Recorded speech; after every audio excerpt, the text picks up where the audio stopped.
দেখেন, এই যুদ্ধ অপরাধ যার নাম দেলওয়ার হোসেন সাঈদী, তিনি প্রথম দিন অসুস্থ হয়েছিলেন।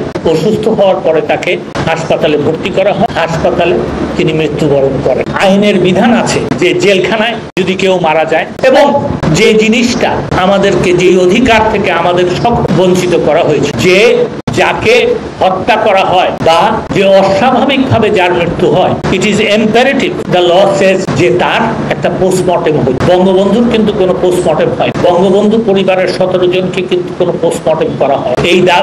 এই দাবি আমাদেরকে করতেও দেওয়া হয় নাই, এটা করাও হয়। এটা আইনের ব্যর্থ। তো কথা হচ্ছে, এই আসেন, আমার কষ্ট লাগে, আমার দুঃখ লাগে, আমার রাগ লাগে যে আমাকে এই যুদ্ধ অপরাধীর কথা বলতে হবে এখানে। But even then let me clarify. ব্যাপারটা হচ্ছে যে তাকে তার যখন মৃত্যু ঘটে, স্বাভাবিক মৃত্যু ঘটে, তখন তার পরিবার থেকে বলা হয় যে তারা পোস্টমর্টেম চান না, এবং আমরা ইনসিস্ট যে না, পোস্টমর্টেম করতে হবে। তার কারণ এটা জেলখানায় যখন মারা গেছে, তা এই পরে তারা অন্য অপপ্রচার করতে পারে।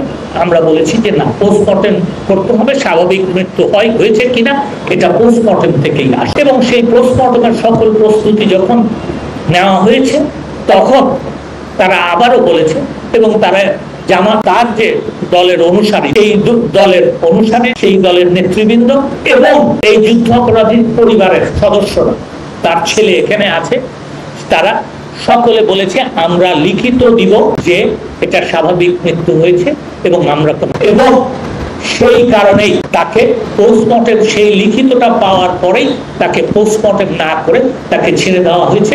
তার কারণ আইনে সেটাও